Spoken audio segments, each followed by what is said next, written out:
Bismillahirrahmanirrahim. Assalamualaikum warahmatullahi wabarakatuh. Alhamdulillahi rabbil alamin. Wassalatu wassalamu ala asyrafil anbiya'i wal mursalin wa ala alihi wa ashabihi wa man ittaba'a hudahu ila yaumiddin. Amma ba'd. Kaum muslimin dan muslimat, bapak-bapak dan ibu-ibu sidang jamaah salat maghrib yang insyaallah dirahmati dan dimuliakan oleh Allah Subhanahu wa taala. Alhamdulillah, segala puja dan puji syukur kita panjatkan kehadirat Allah Subhanahu wa taala atas seluruh limpahan rahmat dan karunia yang telah Allah berikan kepada kita.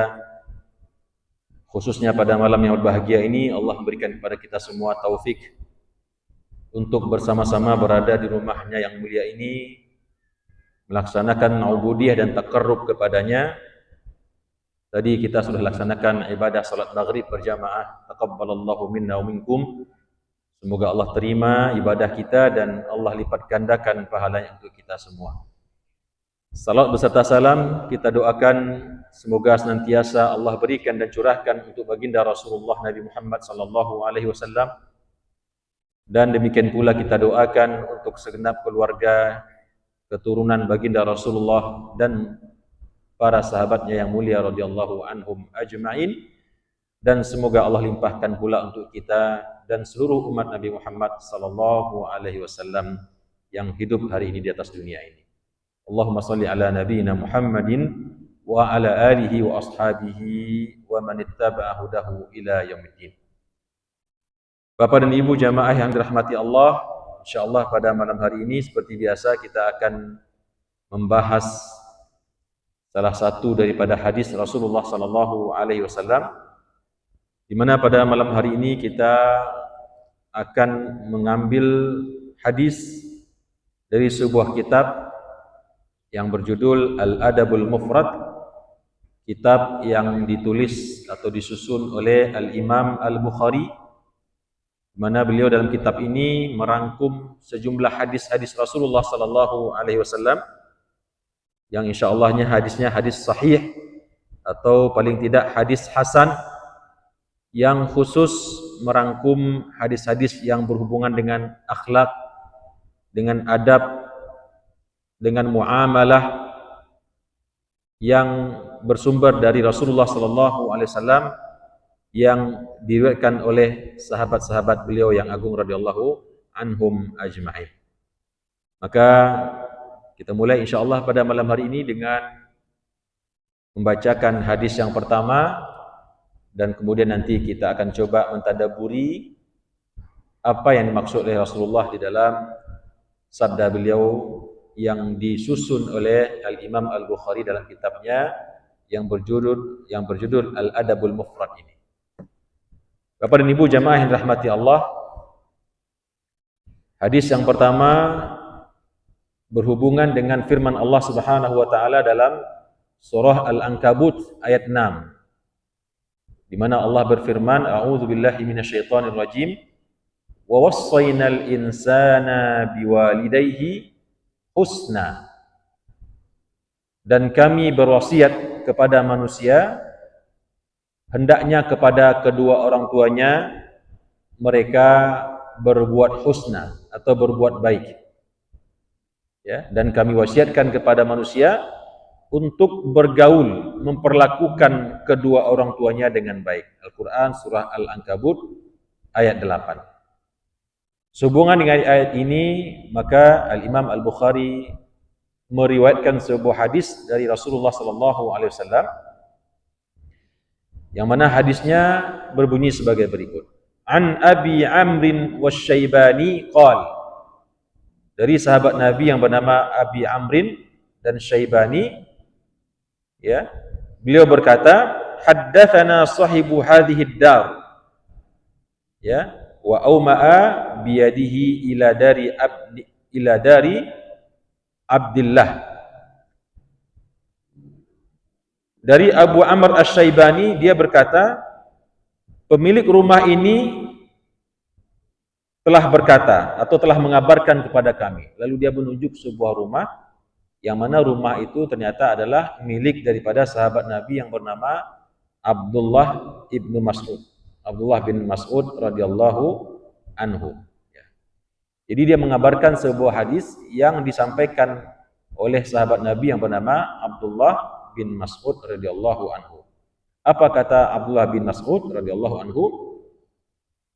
Bahwasanya dia berkata, qala sa'altu an-nabiyya sallallahu alaihi wasallam. Kata Abdullah bin Mas'ud radhiyallahu anhu, aku telah bertanya kepada Rasulullah sallallahu alaihi wasallam. Apa pertanyaan Abdullah bin Mas'ud radhiyallahu anhu? Kata beliau, ayyul amali ahabbu ila Allah azza wa jal?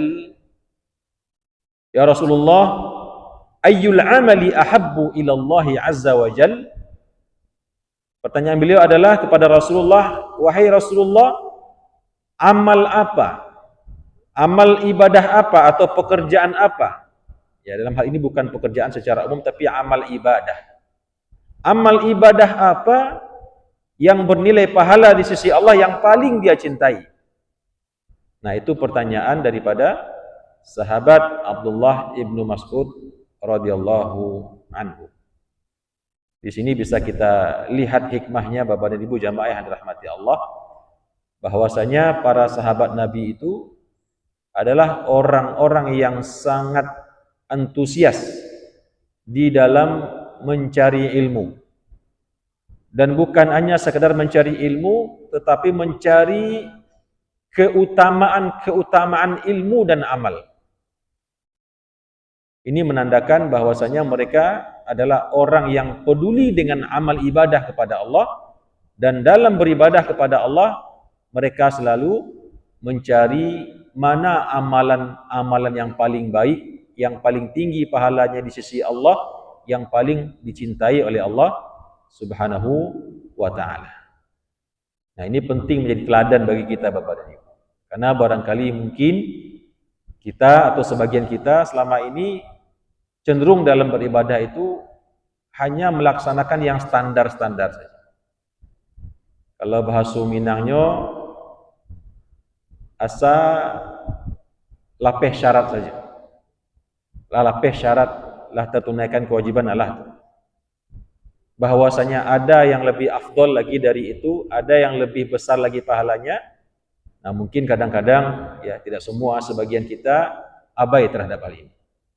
Karena memang kadang-kadang kita ketika beribadah itu ya sering kita lakukan dalam keadaan malas, dalam keadaan kurang bersemangat, mungkin badan kita sedang lelah ya, atau perut kita lapar, atau kita dalam keadaan menahan sesuatu hajat, ketakutan dan lain sebagainya. Sehingga ketika beribadah kita cenderung mencari yang standar saja. Yang penting sudah tertunaikan kewajiban. Nah, tetapi para sahabat Rasulullah SAW tidak demikian dengan mereka. Di antaranya sahabat Nabi yang bernama Abdullah ibnu Mas'ud ini. Beliau bertanya kepada Rasulullah, amalan apa yang paling dicintai oleh Allah?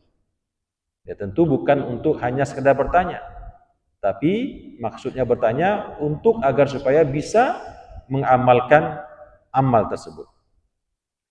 Maka kemudian Rasulullah SAW beliau menjawab pertanyaan. Beliau menjawab pertanyaan daripada sahabatnya Abdullah ibnu Mas'ud. Apa kata Rasulullah? Nabi berkata, as-salatu ala waqtiha. Dijawab satu atau ditanya satu, Nabi jawab satu. Ya, dijawab satu, Nabi jawab, ditanya satu, Nabi menjawab satu. Karena tadi Abdullah ibnu Mas'ud bertanya satu amalan. Apa satu amalan? Maka Nabi berkata, kalau kamu bertanya apa amalan yang paling utama, yang paling dicintai oleh Allah, maka Nabi berkata, as-salatu ala waqtiha. Itu yang pertama. Yang paling dicintai oleh Allah di antara semua amal-amal ibadah, kata Nabi, as-salatu ala waqtiha, yaitu salat yang ditunaikan pada waktunya. Nah, ini amalan yang paling dicintai oleh Allah Subhanahu wa ta'ala dari sekian banyak amal-amal ibadah yang Allah syariatkan kepada kita para hambanya. Jadi as-salatu ala waqtiha, salat pada waktunya. Nah, di sini kita jelaskan sedikit Bapak dan Ibu, apa yang dimaksud dengan as-salatu ala waqtiha. Memang di sini ada beberapa perbedaan para ulama di dalam memahami kalimat as-salatu ala waqtiha. Ada yang memahami as-salatu ala waqtiha itu artinya salat di awal waktu. Ketika azan berkumandang, bagi yang laki-laki langsung bergegas menuju masjid, berwudu, dan kemudian salat sunat, tahiyatul masjid kah, salat sunat rawatib qabliyah kah, kemudian dia berupaya untuk bisa takbir bersama imam. Imam takbir Allahu Akbar, lalu dia iringi pula langsung dengan bertakbir. Nah, ini yang dimaksud dengan as-salatu ala waqtiha. Salat di awal waktu. Salat ketika waktu salat itu baru saja masuk, yaitu seiring dengan kumandang azan. Selesai azan, salat sunat, kemudian dilakukan iqamah, kemudian takbir bersama imam. Nah, inilah amalan yang paling utama di sisi Allah Subhanahu wa ta'ala. Kalau kita pikir-pikir Bapak dan Ibu, kenapa ini yang dijadikan jawaban oleh Rasulullah SAW menjadi jawaban atas pertanyaan amalan apa yang paling dicintai oleh Allah? Karena memang kalau kita perhatikan Bapak dan Ibu, dalam kehidupan kita di atas dunia ini, dalam kehidupan dan kesibukan kita sehari-hari, ya, maka yang menguji, yang membuktikan keimanan kita kepada Allah Subhanahu wa ta'ala dalam keseharian itu adalah sejauh mana kita bisa memenuhi panggilan Allah untuk melaksanakan salat ketika azan berkumandang. Ketika seseorang bisa langsung meninggalkan segala macam pekerjaan, aktivitas, apapun jenis kegiatan yang dia lakukan, ketika dia mendengar suara azan, dan kemudian dia bergegas datang ke masjid, berwudu, kemudian melaksanakan salat sunat, rawatib qabliyah, kemudian dia ketika imam bertakbir, dia pun juga bertakbir, dan itu selalu dia jaga selama hidupnya, maka sesungguhnya tidak ada lagi ketaatan yang lebih tinggi dibanding dengan ketaatan orang yang mampu menjaga sepanjang hidupnya, bisa senantiasa sholat di awal waktu, takbir bersama imam. Tidak ada lagi di atas itu Bapak dan Ibu. Ya, tentunya dalam konteks kehidupan kita yang normal ya. Nah, beda lagi nanti kalau ada keadaan perang ya. Perintah daripada amirul qaum, pemimpin kaum, pemimpin kita ya, presidenkah dalam hal ini merintahkan untuk bersiap-siap berangkat ke medan peperangan menghadapi musuh agama, musuh bangsa. Nah, tentu nanti dalam hal ini ya berubah posisinya.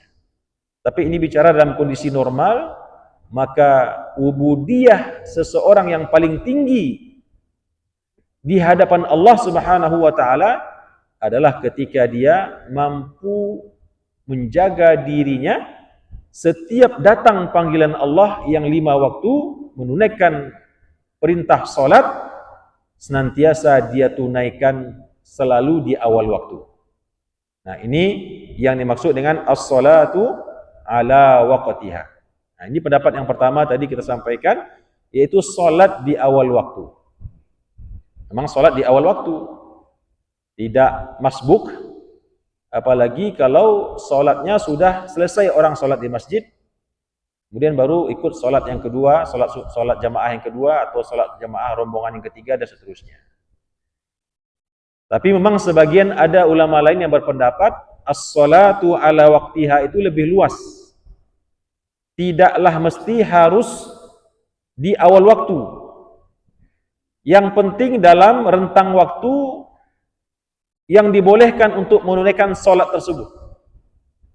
Ya, yang penting salat pada waktunya. Nah, itu sebagian ulama berpendapat demikian. Tidak mesti langsung di awal waktu. Yang penting ditunaikan sedapat mungkin berjamaah dan tidak keluar dari waktu-waktu pelaksanaan salat tersebut. Contoh misalkan salat zuhur, Sholat zuhur itu kalau kita perkirakan dengan jam Bapak dan Ibu, katakanlah dimulai dari, kalau hari ini sekitar jam 12 lewat 18, 12.20, maka kita tarik waktunya sampai katakanlah jam 3 nanti. Setengah jam sebelum sholat asar. Dan sebagian ada yang berpendapat ya sholat zuhur itu waktunya sampai menjelang waktu asar. 5 menit, 1 menit sebelum asar itu masih waktu zuhur.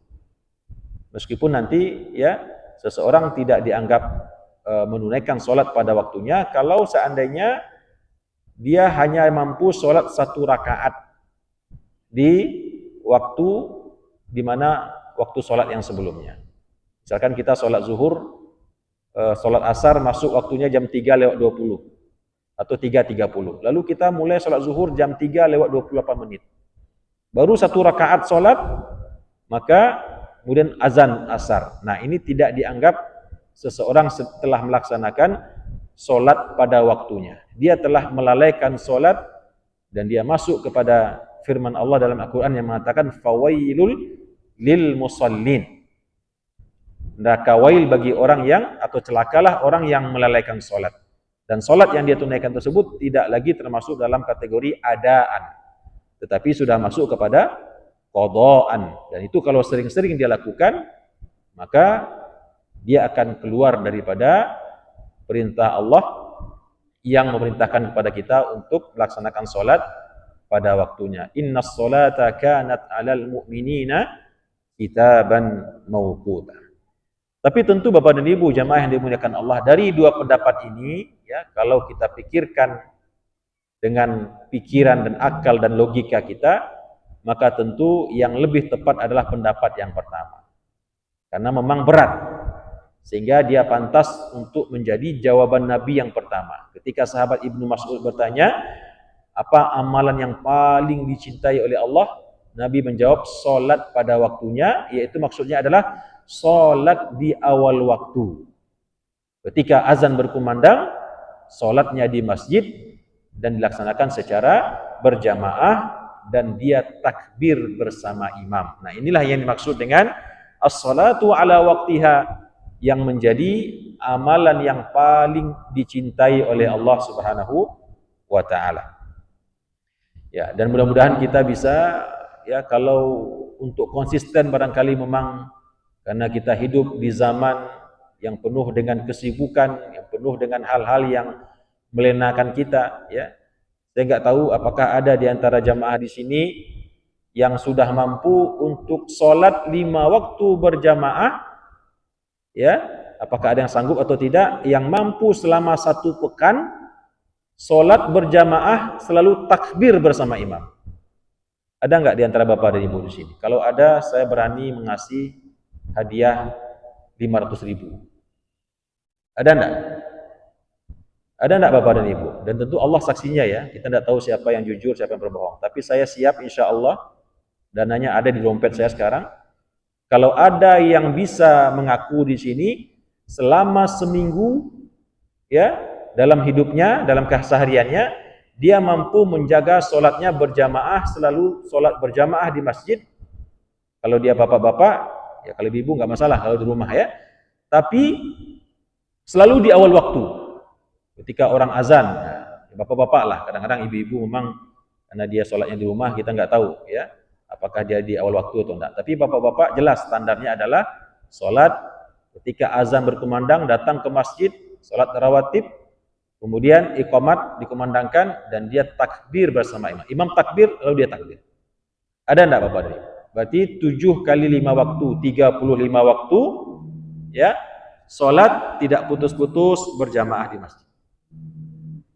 Ada apa? Ada ibu-ibu? Nggak ada ya? Ya sama, saya pun juga belum sampai kemampuan saya. Tetapi sesungguhnya bapak dan ibu yang dirahmati Allah ya, hal seperti ini dulu telah pernah dicontohkan oleh para sahabat Rasulullah. Kita nggak usah sebut Rasulullah, itu sudah jelas. Para sahabat Rasulullah, para salafus salih. Banyak dulu di kalangan para salafus salih ya, baik sahabat maupun tabi'in atau tabi'in, ada di antara mereka yang mampu selama 40 tahun berturut-turut tidak pernah tinggal sholat berjamaah takbir bersama imam 40 tahun berturut-turut. Kalau kita baca dalam kitab Riyadhus Shalihin atau dalam kitab Ihya Ulumuddin yang dikarang oleh Abu Hamid Al-Ghazali, kita akan banyak menemukan riwayat-riwayat yang bercerita tentang orang-orang yang mampu menjaga solatnya selama 40 tahun berturut-turut takbir bersama ini. Saya ketika membaca buku ini tidak percaya, Bapak. Saya tidak percaya, ini mustahil. Tapi setelah kita pikir-pikir bedanya zaman kita dengan zaman mereka dulu, maka mulai goyah ketidakpercayaan itu. Sampai kemudian akhirnya ketika saya, Bapak dan Ibu, memiliki pengalaman pernah kuliah di Mesir, saya tinggal di sebuah masjid, persis di samping masjid, saya mendapati seorang muazin di sana. Selama saya tinggal di rumah itu, selama 2 tahun, saya mendapatinya selalu menjadi muazin untuk sholat 5 waktu. Tidak pernah sekalipun absen sepanjang saya tinggal di situ. Maka di situ saya baru mulai yakin ternyata pernah atau ada dulu orang-orang yang memang mampu menjaga ibadah atau sholatnya 5 waktu setiap hari takbir bersama imam. Baik Bapak dan Ibu yang dirahmati Allah. Kemudian yang kedua, sahabat Abdullah ibn Mas'ud melanjutkan pertanyaan. Qultu thumma ay. Kemudian aku bertanya lagi kepada Rasulullah, thumma ay. Kemudian apa lagi ya Rasulullah? Apalagi amalan yang paling dicintai Allah setelah yang pertama tadi, solat pada waktunya. Kemudian Rasulullah SAW menjawab, Nabi berkata, "Tsumma birrul walidain." Yang kedua kata Rasulullah, setelah salat pada waktunya, yang paling dicintai Allah berikutnya adalah birrul walidain. Birrul walidain artinya berbakti, berbuat baik, memperlakukan kedua orang tua dengan baik, dengan penuh kasih sayang, dengan penuh bakti dan kasih sayang, atau dalam istilah syariat disebut dengan birrul walidain. Ini amalan yang kedua, posisinya yang paling dicintai oleh Allah dibanding dengan semua amal-amal ibadah yang lain. Yang pertama tadi salat pada waktunya, yang kedua yaitu birrul walidain. Bapak dan Ibu jamaah yang dirahmati Allah Subhanahu wa taala, berbicara tentang birrul walidain, kita mendapatkan di dalam Al-Qur'an di beberapa tempat Allah Subhanahu wa taala menggandengkan antara ketaatan kepada Allah dengan ketaatan kepada kedua orang tua. Wa qadha rabbuka alla ta'budu illa iyyahu wa bil walidaini ihsana, kata Allah dalam surat Al-Isra atau Bani Israel ayat 23. Allah telah tetapkan, Allah telah wajibkan, wa qadha rabbuka, Allah telah tetapkan dan wajibkan, alla ta'budu, agar kalian tidak menyembah kecuali hanya kepadanya. Kemudian wabil walidaini ihsana, dan terhadap kedua orang tua kalian diperintahkan oleh Allah untuk berbuat ihsan atau berbuat baik. Nah, Bapak dan Ibu jamaah yang dirahmati Allah, bagaimana cara kita mewujudkan birrul walidain dalam kehidupan kita? Yang pertama, tentu dengan melaksanakan apa-apa yang mereka perintahkan dan berhenti atau tidak melakukan apa-apa yang mereka larang. Ini tentu bagi anak-anak bagi anak-anak yang memang masih tinggal di rumah, belum berumah tangga, yang memang mereka masih menerima perintah dan mendapatkan larangan dari orang tua. Tapi yang sudah menikah, yang sudah punya keluarga, rumah tangga, maka tentu sudah jarang kita mendapatkan hal seperti ini. Nah, secara umum begitu. Melaksanakan apa yang diperintahkan oleh orang tua, tidak membantah, tidak menolak, tidak menunda, tetapi apapun yang diminta. Oi nak, oi buyung, oi upiak, basuh piring di dapur. Maka seorang anak yang birrul walidain, maka dia kerjakan perintah tersebut tanpa menunda atau tanpa membantah.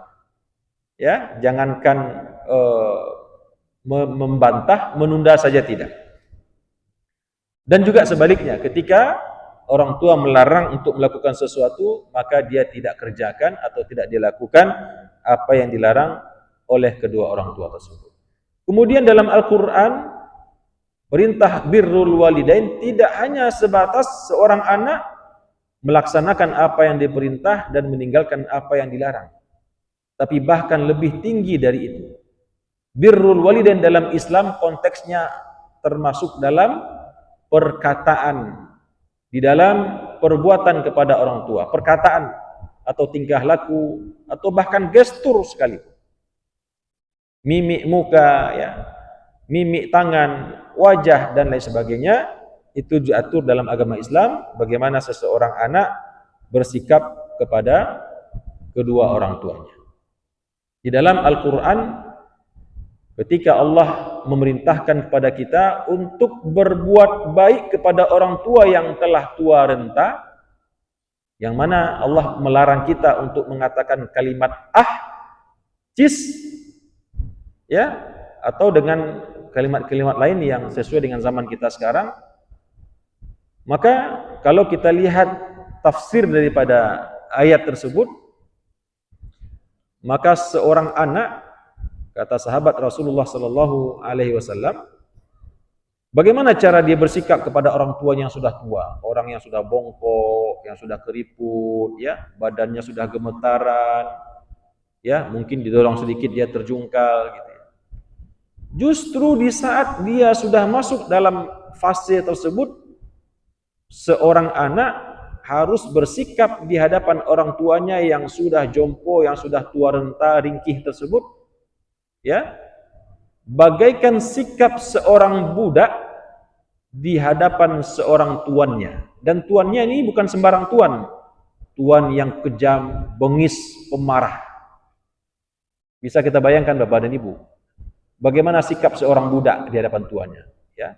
Pasti dia menunduk, pasti dia ketakutan, jangankan untuk melawan, menatap matanya saja dia tidak berani. Karena yang dihadapi adalah tuannya, dan tuannya ini bukan sembarang tuan, tuan yang terkenal dengan kekejamannya, ya, pemarahnya, temperamentalnya. Nah, begitulah seharusnya sikap seorang anak justru di saat kedua orang tuanya telah masuk ke dalam usia lanjut, lansia, sudah tua renta.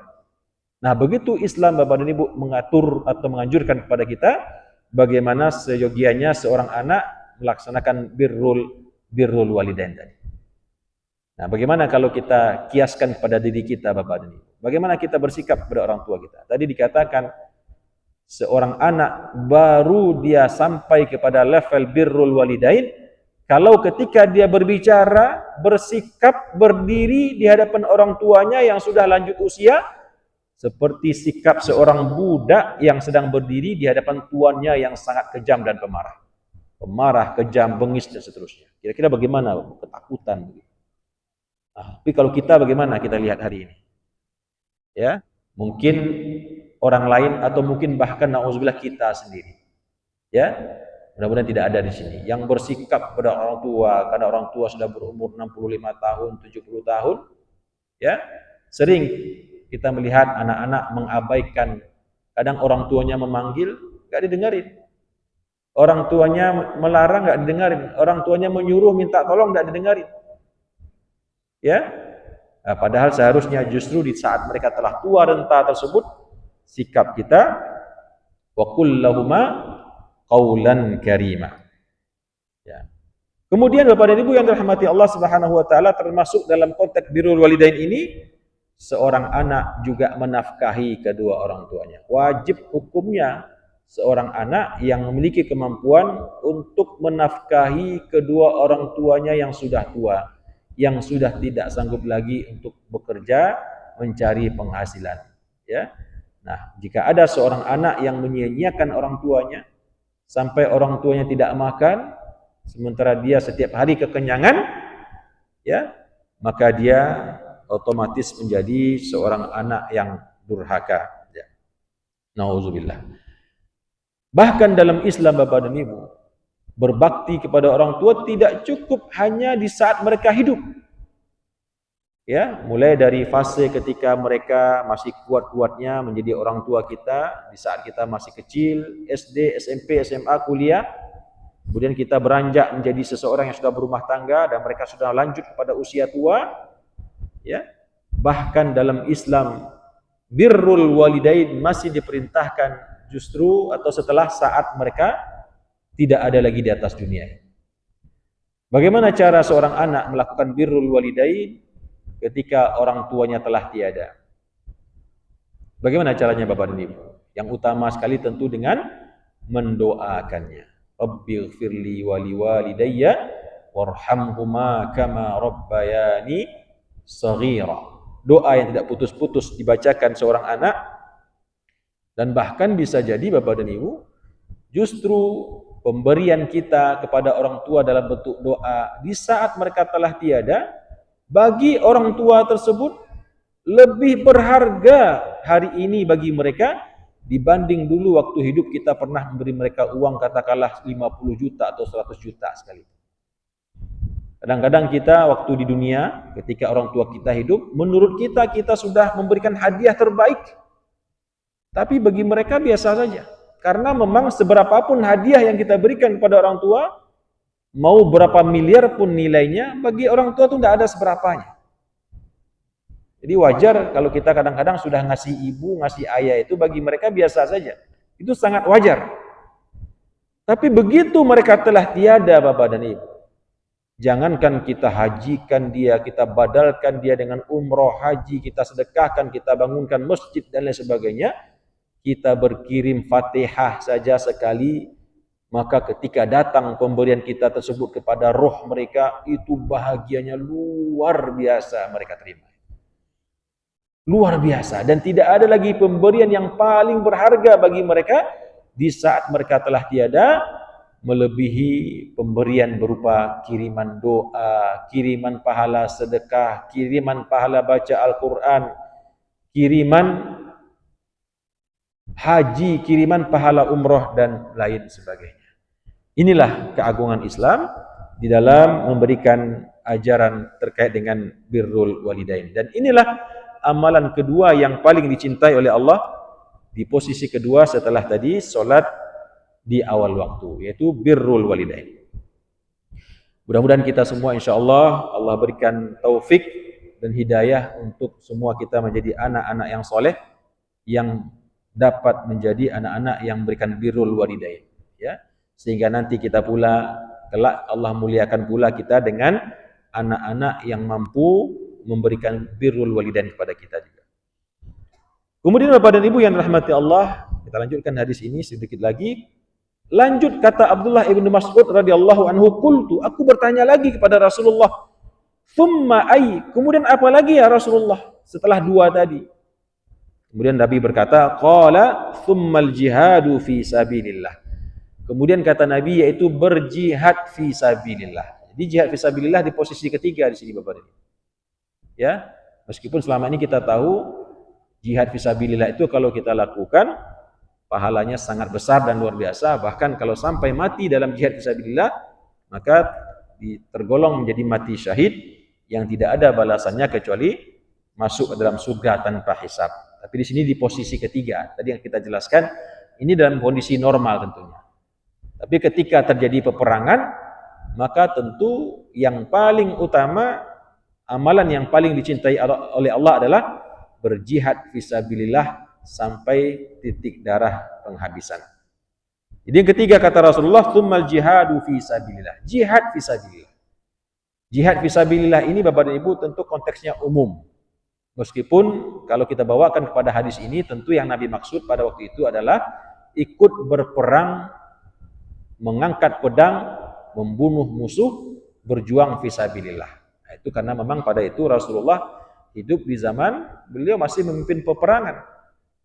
Tetapi sesungguhnya secara umum pengertian fisabilillah atau jihad fisabilillah ini sangat luas. Tidak saja kepada orang-orang yang bertempur di medan pertempuran, baik dengan pedang atau dengan senjata, dengan bedil, senapan, tetapi siapapun yang melakukan upaya, usaha, perjuangan, kegiatan yang mana dengan usaha, perjuangan dan kegiatan yang dia lakukan itu menghantarkan kepada kejayaan agama, kejayaan umat Islam, maka apapun yang dia lakukan dari perbuatan itu, maka itu termasuk ke dalam golongan jihad fisabilillah.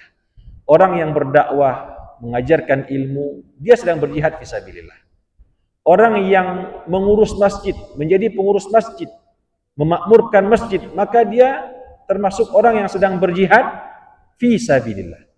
Ya, apapun kegiatan yang dia lakukan, selama kegiatan itu baik secara langsung atau tidak langsung berefek, berakibat kepada majunya, jayanya agama Allah dan umat Islam, maka semua kegiatan itu termasuk dalam kategori jihad fisabilillah. Bahkan menuntut ilmu, belajar seperti yang Bapak Ibu lakukan saat ini, duduk mendengarkan ilmu, maka kita juga termasuk dalam kategori orang yang sedang berjihad fisabilillah. Bahkan seorang suami, seorang ayah yang ketika dia keluar dari rumah dan dia berniat bahwasanya dia pergi mencari nafkah yang halal untuk istri dan anak-anaknya, maka sesungguhnya setiap detik yang dia lalui ketika dia berangkat dari rumah sampai nanti dia kembali masuk ke dalam rumahnya kembali, maka selama itu dia ditulis oleh malaikat sedang berada dalam jihad fisabilillah. Ya. Jadi jihad fisabilillah ini sangat luas konteksnya Bapak dan Ibu yang dirahmati Allah.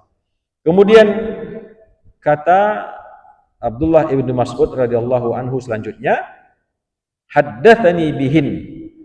Nabi telah menjelaskan kepadaku dengan 3 hal tadi. Yang pertama, salat pada waktunya. Yang kedua, birrul walidain, berbakti, berbuat baik kepada orang tua, menyenangkan hati orang tua, ya, memperlakukan orang tua dengan santun, dengan mulia. Kemudian yang ketiga tadi adalah berjihad fisabilillah. Itu 3 perkara yang disampaikan oleh Rasulullah SAW kepada Abdullah ibnu Mas'ud ketika beliau bertanya tentang amalan apa yang paling dicintai oleh Allah Subhanahu wa taala. Kemudian kata Abdullah ibnu Mas'ud menutup hadis ini, kata beliau, walau istazattuhu lazadani. Kalau seandainya aku terus meminta kepada Rasulullah yang ketiga, yang keempat, yang kelima, maka niscaya Nabi pun akan terus memberikan kepadaku informasi atau kabar tentang amalan-amalan di posisi berikutnya. Tadi 1, solat pada waktunya. 2, birrul walidain. 3, jihad fisabilillah. Kalau masih terus bertanya, maka Nabi akan terus menjawab yang keempat dengan amalan ini, yang kelima dengan amalan itu, yang keenam dengan ini dan itu dan seterusnya dan seterusnya. Bapak dan Ibu yang dirahmati Allah Subhanahu wa taala, demikianlah penjelasan kita untuk hadis pertama daripada hadis Al-Adabul dari kitab Al-Adabul Mufrad ini. Ada beberapa hadis pendukung yang lain sebetulnya ya. Namun karena waktu yang batasi kita, sudah masuk paham? Sudah azan ya? Berapa menit lagi? 3 menit lagi. Baik Bapak dan Ibu, sebelum waktu azan masuk, barangkali ada di antara kita yang mau bertanya terkait dengan tema yang tadi kita sampaikan, saya persilakan. Ada pertanyaan Bu? Ibu-ibu yang di belakang ada pertanyaan? Pas, tidak ada ya? Allah sudah mafhum semua. Bapak-bapak ada? Sadam, ada pertanyaan? Cukup ya. Baik Bapak dan Ibu, ya demikian untuk pembahasan hadis kita pada malam hari ini. Mudah-mudahan ada hikmah, ibrah dan mau'izah yang bisa kita petik dari penjabaran hadis tadi, bahwasanya ada 3 amalan yang sangat dicintai oleh Allah. Yang pertama adalah sholat senantiasa di awal waktu. Bagi laki-laki diupayakan berjamaah di masjid dan kalau bisa takbir selalu bersama imam. Yang itu memang menuntut persiapan kita, menuntut kita mengatur kita dengan baik, menuntut kita untuk bisa menempatkan sholat ini sebagai pokok urusan kita. Tidak ada lagi yang lain. Pekerjaan, bisnis, perdagangan itu nomor 2, nomor 3, nomor 4. Tapi yang pertama urusan kita ini apa? Kita lahir ke dunia ini, hidup hari ini, sesungguhnya kegiatan utama kita hanya untuk sholat, dan sholat. Berpindah dari waktu sholat ke waktu sholat yang berikutnya. Itu saja. Adapun rezeki kita telah dijamin oleh Allah. Sebagaimana Allah katakan dalam Al-Quran, wa'mur ahlaka bis-sholati wastabir 'alaiha. Perintahkan keluargamu untuk menegakkan solat dan sabarlah kamu di dalam mengawal mereka menegakkan solat tersebut. Kemudian kata Allah, la nas'aluka rizqa, nahnu narzukuk. Kami tidak minta kalian mencari rezeki. Kami tidak minta kalian memberi rezeki kepada kami. Kami yang akan memberi kalian rezeki. Kalau kita hubungkan dengan awal ayat tadi, konteksnya solat. Berarti kalau seseorang sudah mendahulukan solatnya, menomorsatukan urusan solatnya, yang urusan rezeki dia dijamin oleh Allah. Dan itu berlaku terbalik. Sebaliknya, kalau dia sudah menomorduakan solat, menomortigakan solat, maka urusan rezeki kata Allah silahkan urus sendiri. Silahkan banting tulang sendiri. Allah hanya akan beri sekedar setimpal dengan usahanya. Usahanya 1 kasih 1, usahanya 2 kasih 2, usahanya 3 kasih 3. Karena dia sudah menjadikan solat itu nomor 2, nomor 3, nomor 4 mungkin. Tapi sebaliknya, kalau seseorang menomorsatukan solat, mau apapun yang sedang dia kerjakan, begitu azan berkumandang, langsung tinggalkan. Yang penting bagaimana supaya solat di awal waktu, takbir bersama imam, maka kata Allah, nahnu narzukuk, kami yang akan memberikan kepada engkau rezeki. Nah, mudah-mudahan ini bisa kita pahami Bapak dan Ibu. Kemudian yang kedua tadi, birrul walidain, berbakti kepada orang tua, yang juga dalam banyak kasus juga menjadi sumber rezeki seorang anak. Berapa banyak kita lihat contoh perilaku seorang anak yang Allah bukakan pintu rezekinya seluas-luasnya karena dia menjadi seorang anak yang melakukan birrul walidain.